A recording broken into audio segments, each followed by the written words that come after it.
Bam, coucou mes magnifiques âmes, j'espère que vous allez bien.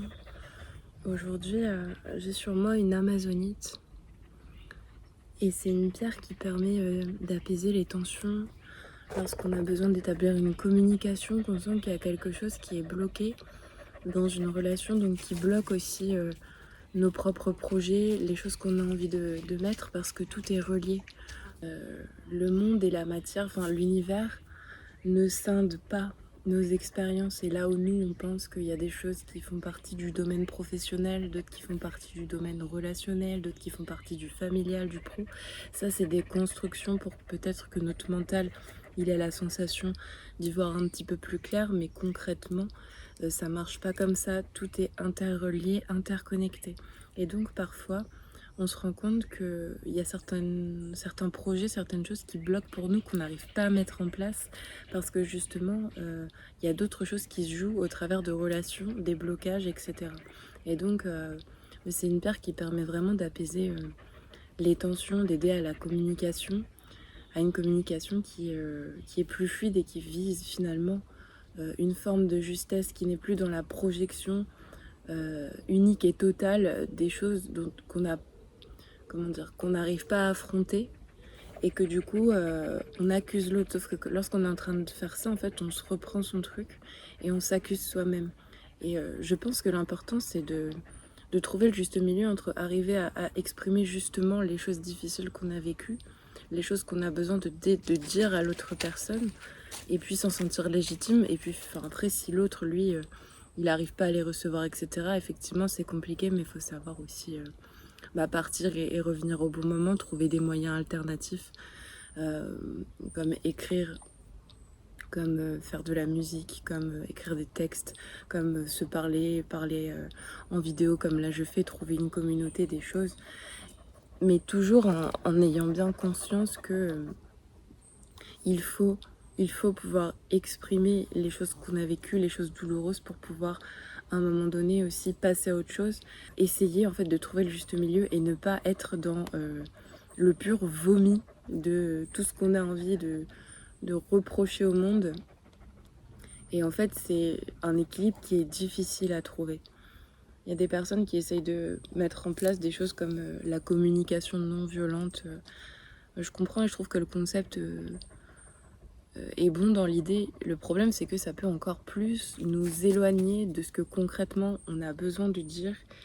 Et je pense qu'il y a des fois, il faut être naturel et aussi accepter toutes les parts de soi. Donc ça rejoint cette part d'ombre où il y a des fois, ouais, on a besoin aussi d'un petit peu faire appel à quelque chose en nous qui est pas agréable, mais qui crée aussi la friction. Et la friction, c'est là que s'opère le changement.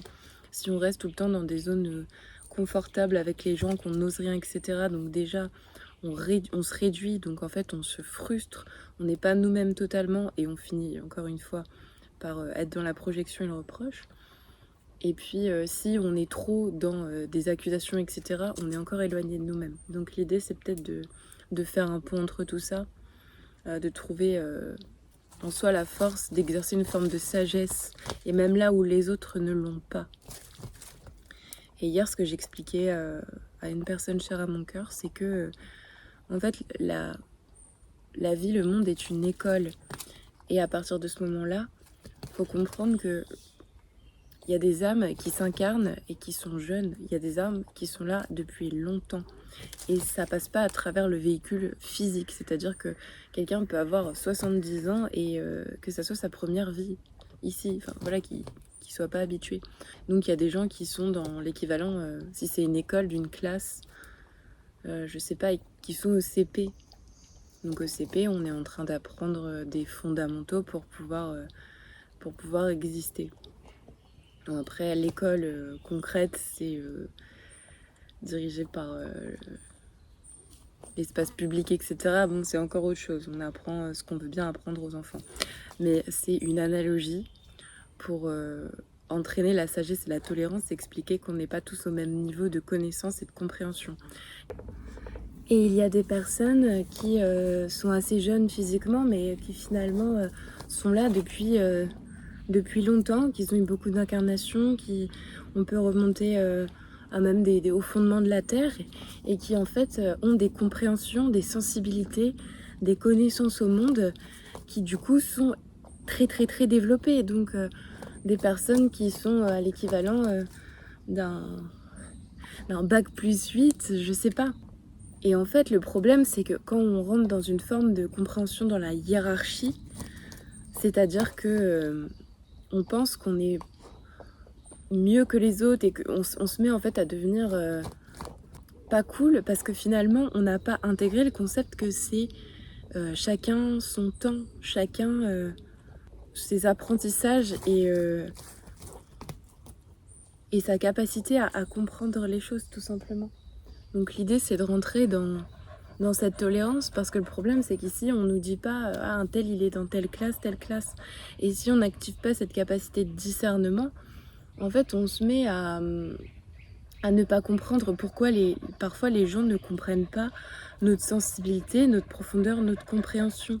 Et donc, on peut s'attacher à être avec des personnes qui, en fait, n'ont juste pas la même compréhension du monde que nous. Et finalement, on finit par leur en vouloir de ça, alors que c'est juste qu'elles ne peuvent pas, et on ne peut pas les forcer à ça. Et c'est là que c'est important d'avoir la sagesse de sortir de milieux et de cercles qui juste ne peuvent pas nous correspondre, pas parce qu'on n'est pas assez bien ou qu'on est trop ou qu'on n'est pas assez, c'est juste que c'est pas là qu'on peut prendre notre place, agir et être compris. Et avant tout ça, avant de pouvoir déjà trouver sa famille d'âme, entre guillemets, il faut d'abord soi-même avoir compris où est-ce qu'on était. Et du coup, cette façon de voir les choses permet juste de dire, il n'y a pas des meilleures personnes ou quoi, il y a juste des formes de niveau, dans le sens où, en tant que sage, en tant que personne qui s'incarne depuis longtemps et qui a des compréhensions des choses, je trouve que c'est essentiel de se placer dans la bienveillance envers les personnes qui viennent d'arriver et qui sont en train de découvrir, en se rappelant que nous-mêmes, on est passé par là. Et que tout ce qu'on sait et qu'on connaît, c'est pas inné, c'est parce qu'on est déjà venu, qu'on a déjà appris par l'expérience. Et à mes yeux aussi, le piège, donc c'est de rentrer dans l'ego et de finalement, dans des croyances limitantes de penser que c'est des dons de Dieu, etc. Moi, je ne pense pas. Moi, je pense qu'on doit prendre conscience que on a travaillé pour arriver là où on est et qu'en fait, on revient un petit peu aussi ici. Enfin, tout n'est pas externe et divin dans le sens où c'est notre travail, c'est le fruit de notre accomplissement. On ne peut pas attaquer tout le monde. Hein. Le mieux, c'est d'attaquer personne, en fait. Je laisse son temps, mais à un moment donné, je sens un peu la voix parce que c'est chiant. Oui, parfois, les gens, ils émanent des choses pas très agréables, mais je veux dire, encore une fois, on partage la même école et il faut accepter qu'ils vont pas forcément venir nous embêter. Enfin, ils passent à côté, il n'y a pas de souci, quoi. Je sais que tu comprends ce que je te raconte. Il y a des parents qui en fait veulent que leurs enfants vite acquièrent, c'est parce qu'ils n'ont pas eux-mêmes pris la patience et prennent le chemin de la domination, le chemin de l'autorité. On crie parce que nous on conçoit pas, on se rappelle pas qu'en fait on a pris du temps à comprendre et à maîtriser ce qu'aujourd'hui on maîtrise. Et le truc c'est qu'en plus finalement, mis à part choquer les gens et les enfants et les mettre dans des espèces de blocage nerveux et de figement et de les empêcher de se développer correctement parce qu'ils sont en train de traiter le fait de pourquoi mon parent il est en train de s'en prendre à moi alors que moi j'essaie juste de prendre le temps de comprendre. Voilà quoi, en fait je trouve que c'est même de la pure malveillance et c'est de l'immaturité. Donc si on a envie d'être quelqu'un de bienveillant, de se regarder dans le miroir, de prendre sa place, faut déjà commencer par se connaître soi-même et on en revient là, on en revient à la nécessité de ralentir de s'ancrer, de prendre le temps, de passer du temps avec soi, d'aller découvrir toutes les phases de nous, de savoir, de faire le point sur où est-ce qu'on en est par rapport à nos expériences, qu'est-ce qu'on a envie d'amener et de devenir. Et ensuite, quand on prend justement sa place vis-à-vis aussi d'une forme de mission de vie qu'on a, parce que c'est juste logique pour moi que lorsque on a de l'expérience, qu'on a acquis du savoir et que du coup, on prenne cette place de parrain en fait. Et pas essayer déjà de faire à la place des autres parce que on comprend rien lorsque quelqu'un nous fait à notre place, nous laisse pas le temps de comprendre, de prendre le temps. Ça retarde juste l'échéance de l'apprentissage et puis ensuite quand le faux parrain du coup en a marre, le parrain, bah, il dit bon allez t'as 25 ans, va peut-être falloir que tu dégages de la maison parce que tu m'embêtes à être ici. Bah oui, mais en fait, si à 25 ans, l'enfant il est encore là, c'est parce qu'on lui a pas laissé le temps d'apprendre, de développer son autonomie. Et je parle pas d'indépendance, je parle d'autonomie, ce qui n'a rien à voir. L'indépendance, c'est le fait de... Enfin, c'est quand même en lien avec la dépendance, voilà. Pour moi, ça reste l'ego, c'est le mental, l'indépendance. L'autonomie, c'est quand profondément on est en capacité de suffire à soi et que on est aussi en capacité d'être en relation. Parce qu'encore une fois, ça c'est une vieille croyance de penser qu'on peut être autonome tout seul. L'être humain ne peut pas être autosuffisant dans le sens où on a besoin aussi des autres, on a besoin des compétences des autres. On ne peut pas nous-mêmes tout accumuler pour pouvoir répondre à absolument tous nos besoins et dans tous les cas, on est un être social. Donc maintenant, c'est savoir aussi avec qui on a envie de se sociabiliser. Et voilà, si vous avez un niveau d'expérience de plus 8, ben c'est de la sagesse de pas traîner avec des CP en fait. Sinon vous êtes juste bizarre. Vous êtes juste bizarre, vous pratiquez de l'autorité. Je rigole parce que... Voilà, moi ça y est, je l'ai compris, mais bien sûr que moi aussi j'ai été là-dedans.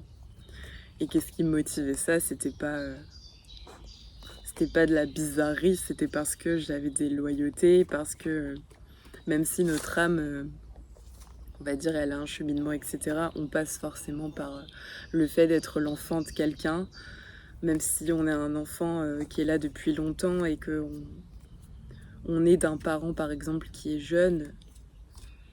Ben voilà, le truc, c'est qu'on arrive dans une dynamique où nous, on comprend ce que lui devait faire et lui, il l'a pas fait. Et c'est là toute la sagesse et l'intelligence de s'élever au-dessus et de se dire « Ah, mais en fait, mon parent, ben, il est en train d'apprendre et je peux même me placer à un moment donné quand moi j'ai dit et j'ai reconnu l'enfant en moi qui a manqué des soins et de ce dont il a besoin pour pouvoir entamer un processus de reconnaissance et de guérison.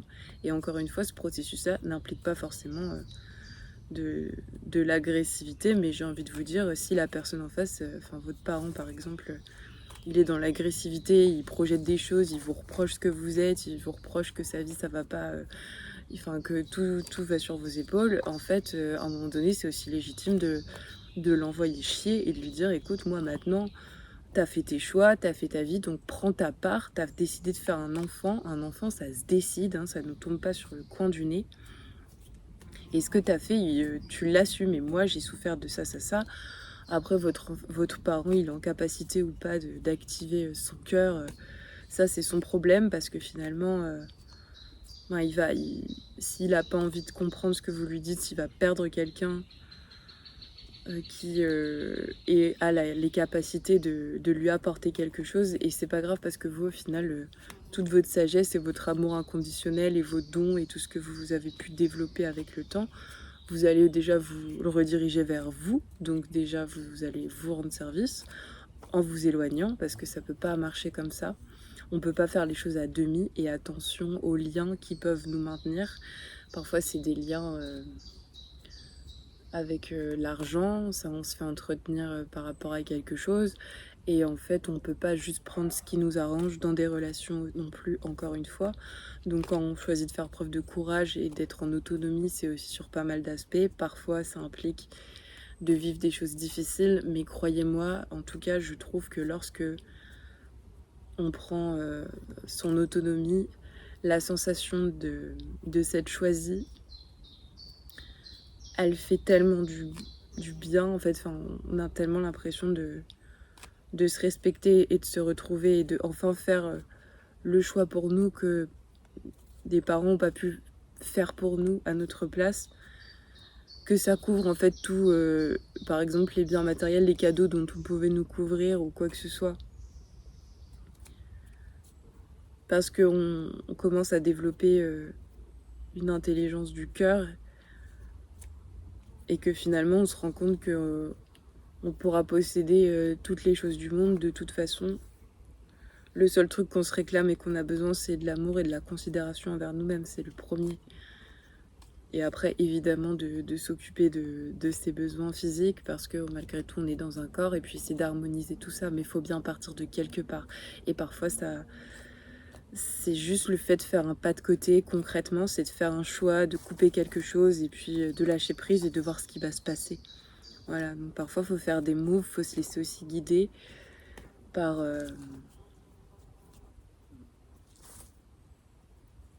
parfois des choses qui ne nous appartiennent même pas. On sent juste que là, en fait, là, c'est de trop et c'est bon. Et on fait confiance au processus parce que quand vous mettez une graine à germer, elle met du temps. Ça met du temps, vous n'avez pas directement les fruits des choses. Le monde, l'univers, c'est pareil. Ça met du temps avant que les décisions et les choix que vous avez faits en lien avec votre dharma, donc vos valeurs profondes, et donc le karma que vous avez, c'est-à-dire les mouvements que vous avez faits, reviennent à vous. Vous récoltez ce que vous avez semé. Ce qui est le plus difficile souvent, c'est de comprendre le lien entre les choses en fait. Parce que finalement, quand on a fait subir quelque chose dans une relation, souvent ça va revenir quelques années plus tard au travers d'une autre relation. De toute façon, c'est pas forcément nécessaire de tout comprendre. L'idée, c'est juste de rester dans cette ouverture d'esprit, de se dire pas je l'ai mérité, je mérite d'être pas bien, juste s'il m'arrive quelque chose, c'est pour une raison, peut-être par rapport à des choses que j'ai moi-même fait. Là, je suis en train de comprendre en fait qu'on est en train de me faire vivre ce que j'ai fait pour pouvoir le comprendre. Et on peut pas le comprendre si on reste en permanence à penser que l'autre... Enfin, vous voyez, je vous parlais du fait de j'ai été lésée, donc je lèse et ça s'arrête jamais. Là, c'est le courage de briser ce cycle et se dire bon, c'est terminé. De toute façon, là, je suis plus en capacité d'être en relation. Doucement, Ulysse. Hein. Arrête de terrifier les gens, les petits CP. Parce que petit CP un jour deviendra grand sage aussi. Il faut lui laisser le temps. Si tu leur gueules dessus, possiblement il va aussi te gueuler dessus et puis c'est pas très intéressant quoi. Donc c'est la force et la sagesse d'incarner celui qui coupe, celui qui dit de toute façon là je suis pas en capacité d'être en relation, j'ai trop de rancœur, j'ai trop de choses qui me pèsent, etc. Donc je vais me retrouver avec moi-même, je trouve une forme de sagesse, j'apprends à me connaître, j'arrête de vouloir être sauvée par n'importe qui et puis de vouloir sauver n'importe qui. Je sors du triangle bourreau, sauveur, victime, je prends mes parts.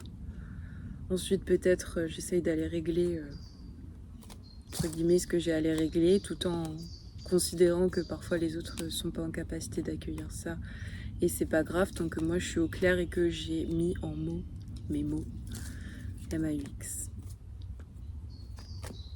Et après, on peut construire sur des bases solides et tout ça, ça met du temps. Et tout ce qu'on essaye de faire dans la vitesse rapidement, parce que voilà, en fait, ça fait des décennies qu'on est en train de s'éloigner de nous-mêmes et que du coup, on rajoute une couche par rapport à quelque chose.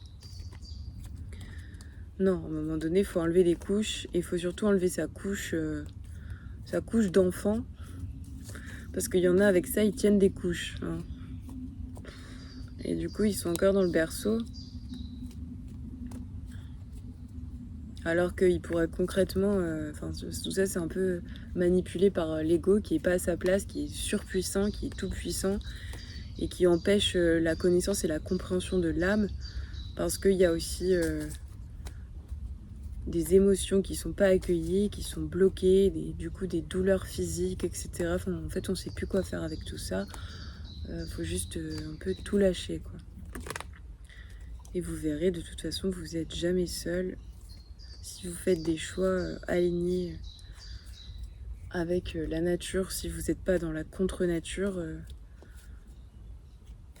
Dieu, les anges, vos guides, vos ancêtres, vous allez voir les gens, peu importe comment ça se manifeste, il y a des mains qui pourront vous être tendues enfin. Mais pour ça, il faut lâcher prise. Arrêter de faire chier le monde à vouloir changer le monde, ce qu'il est, à toujours se demander comment les autres pourraient être autrement. Ou, enfin voilà, non, déjà commencez par vous-même, commençons par nous-mêmes. Parce que si tout le monde se détache petit à petit de toutes ces couches superficielles, c'est que là qu'on pourra bâtir quelque chose de bien ensemble. Et de toute façon, voilà, c'est là on arrive dans une période, une époque, on voit bien des révélations. C'est le 666. Le 666, c'est le porteur de lumière. C'est Prométhée. Prométhée, il fout le feu et il y a des révélations. Donc, c'est pas une personne qui va sauver qui que ce soit. C'est fini le temps des gourous. C'est fini le temps de la délégation. Maintenant, on prend en charge ce qu'on a à prendre en charge. Et on arrête de déléguer notre pouvoir créateur, en fait. On comprend qu'on est les créateurs de notre vie. On choisit ce qui entre en nous, ce qui sort en nous. C'est important de se nourrir de bonne nourriture, physique comme mentale. Et après, il y en a plein qui me diront « Oui, mais ils ont pollué la planète. T'étais là aussi pour la polluer. » Ouais, si tout le monde fonctionne et comprend le principe d'abondance, personne ne manque de rien. C'est des gens qui ont peur aussi de concepts naturels comme la mort. La mort, c'est pas la pourriture, etc. La mort, c'est une fin de cycle. Et les gens comprennent pas et confondent avec le fait que ce qu'ils ont peur, c'est du manque de flux. Donc il y a un contrôle, il y a un blocage. Et en fait, on accuse la mort parce qu'on ne comprend pas qu'on est au-delà de notre corps physique. On n'est pas humain, humus, dégradation. Ça, c'est une erreur, à mes yeux. Même si c'est réel que notre corps, il se dégrade à notre mort. Mais il y a des choses qui persistent. Et voilà, on ne peut pas tout comprendre. Et juste, moi, j'ai compris qu'il y a des choses que je ne comprenais pas, mais qu'en tout cas, je n'étais pas habitée que par... Je ne suis pas juste un corps et un cerveau. Je suis aussi une âme, je suis aussi un esprit. Et pour moi, le mot initial, ça serait l'humain. L'humain qui vient de l'humus, qui est la lumière. On vient des étoiles. Voilà.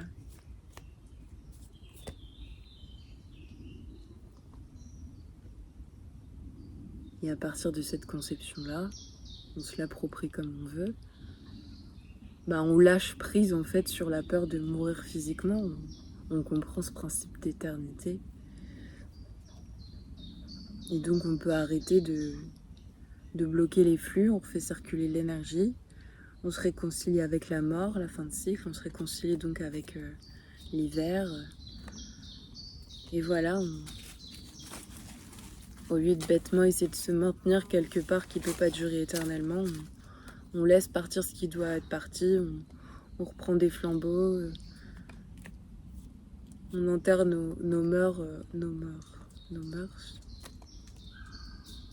C'est l'accent du Havre. On laisse partir ce qui doit être parti et puis on monte la voie, quoi. Quand on a des connaissances, on monte la voie, on est intelligent, on parraine. Parfois, je vois des situations où des personnes âgées font preuve d'énormément d'ego et pensent juste apprendre quelque chose à des enfants. Et en fait, je vois toute la sagesse dans les yeux d'enfants de 5, 10 ans, 15 ans qui, eux, sont là depuis longtemps et choisissent l'amour et de rester dans ça. Et en fait, essayent par là de faire comprendre à l'ego de l'autre qu'il y a autre chose qui existe. Et je les trouve tellement forts et dans leurs yeux, cette étincelle, faut accepter que tout le monde peut nous apprendre quelque chose et que parfois, c'est aussi les personnes qu'on soupçonne le moins qui vont le plus nous apprendre à nous reconnecter à ce qu'on est au plus profond et ce dont on a besoin. Et c'est là que c'est beau. On transcende nos croyances limitantes. On arrête de donner notre énergie et notre pouvoir de déléguer. Quand les choses elles sont révélées, ben voilà, une fois que c'est dit, on se précipite pas de vite mettre ça dans un trou, mais on honore la mémoire de ce qui a été pas respecté, bafoué. On considère, on regarde, on met en mots les démons et puis on fait les choses dignement pour pouvoir enfin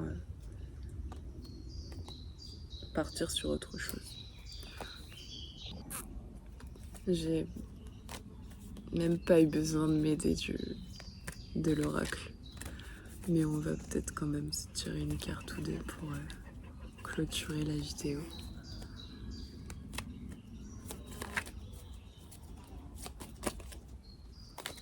Je sais pas encore tirer les cartes. Ah, elles ont atterri dans l'humus.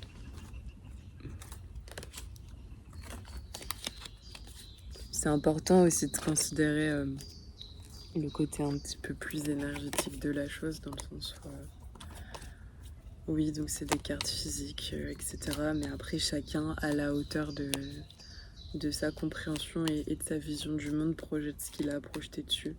Et même si des personnes comprennent pas, parce qu'au final, elles réduisent vos croyances, etc., c'est dans cette sagesse-là de pas chercher à convaincre tout le monde de la magie du truc. Et voilà, si vous avez votre magie, servez-vous-en, utilisez-la, croyez en vos connaissances, en ce que vous ressentez, en ce que vous avez envie d'amener. Et puis, vous verrez que de toute façon, après, ces personnes-là qu'on pu, entre guillemets, critiquer ou quoi, elles arrivent au bout de leur truc parce que finalement, elles se reprennent leurs limitations et leur minimisation parce que vous leur donnez plus de crédit pour lutter contre ça. Et qu'au final, elles viennent vous chercher, elles vous disent « apprends-moi ». Et là, on fait le choix de tendre la main ou non, selon là où on en est par rapport à l'acceptation de notre parcours. Mais je trouve que c'est quand même honorable de pouvoir dire, tout en continuant à respecter ses propres limites, surtout pas aller là où... Oh, ça serait bien Lily, ça. Faut surtout pas aider par bonté du cœur, ou voilà, si on n'est pas prêt, on n'est pas prêt. Si quelqu'un il a trop fait de la merde dans notre vie, on laisse tomber. Et c'est pas un manque de sagesse, c'est juste en fait un moment c'est bon quoi. Faut se protéger aussi, faut s'honorer. Mais si on ressent au fond de nous que c'est ok, on peut le faire quoi. Enfin, je veux dire, des parents, quand leur enfant il peut les renier, on parle de crise d'adolescence, mais voilà, quand l'enfant il se construit et qu'il a besoin d'être dans l'opposition, quand après l'enfant sort de ça, si le parent il lui en veut et qu'il l'accueille pas, moi je trouve ça un petit peu difficile quoi. Donc voilà, c'est un peu la même analogie. C'est pas de la bêtise ou c'est pas, vous savez, les croyances un peu pro de gâteau. Non, c'est juste, on se connaît, on se ressent, on sait quand on est prêt quoi. Mais ce qui est sûr, c'est qu'on ne doit rien à personne, mis à part à soi-même. Et à partir de cette logique-là, on fait vraiment les choses pour le bien de ce qu'il y a au fond de nous. Alors, c'est la carte de la tendresse et du bonheur. C'est une des arcanes majeures de mon jeu. Et oui, parce que si on rajoute pas un peu de tendresse dans le monde, comment on peut exiger qu'on nous en apporte? Et moi, je pense que là, c'est la seule porte de sortie pour le coup, quoi. Avoir un petit peu de tendresse, arrêter d'avoir peur des autres, parce que voilà, les gens, ils sont en colère et puis ils peuvent nous reprocher des choses, nous accuser. Il faut rester aussi, savoir rester un socle stable par rapport aux tempêtes des autres et puis prendre sa part aussi, parce que souvent quand les gens ils nous en mettent plein la gueule, c'est aussi parce que à un moment donné ou à un autre on se prend un karma, on a été un petit peu responsable. Donc ça veut pas dire rester là et accepter de se faire hurler dessus parce qu'on pense qu'on est coupable, mais juste s'incarner et dire bon voilà, allez. On n'est pas obligé de prendre, après quelqu'un peut vous hurler dessus, mais en fait ça vous atteint pas parce que vous savez ce que vous êtes et vous êtes de toute façon protégé énergétiquement, pas par de la petite magie et de tours de passe-passe. Vous avez fait 3 tours d'encens et puis fait un feu, dansé autour du truc et puis incanter des mauvais sorts, mais juste parce que profondément vous avez pris du temps pour vous construire et ancrer ce que vous êtes en vous, et ça vous permet d'être un être de tendresse, quoi. Et encore une fois, de pas perdurer là où est pas votre place, mais de savoir quand même un petit peu parfois parce que quand on a beaucoup d'énergie comme ça parce qu'on a un être de lumière, bah, on a envie aussi de devenir un parrain et de transmettre. Et donc c'est ça, c'est toute l'énergie que vous avez, vous pouvez un petit peu enfin vous voyez bien qu'à un moment donné vous pouvez un petit peu redistribuer aussi, et c'est là que le flux il circule et on remet de la vie.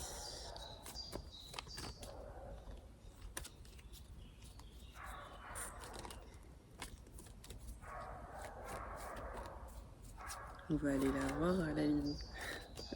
On va aller dire bonjour. En plus, c'est la fête des pères, je crois, donc je présume que je vais les croiser. Découverte et surprise.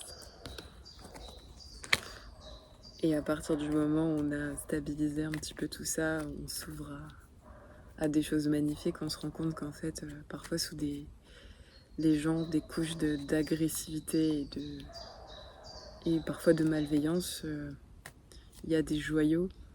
Mais on a pris le temps de un petit peu aussi tendre la main et d'aider à dépoussiérer ce joyau-là, parce qu'on l'a fait déjà pour soi-même. Donc on a des belles surprises. L'abondance arrive. C'est pas de la redevabilité, hein. C'est pas parce que vous faites des choses bien que vous allez avoir des choses bien. Bon, ça n'a pas de sens à partir du moment où ça part d'une stratégie, c'est un peu biaisé, quoi.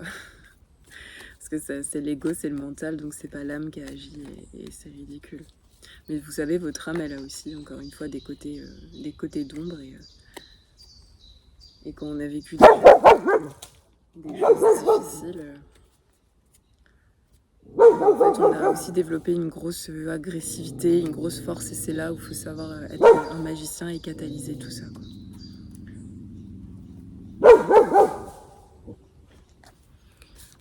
Bon.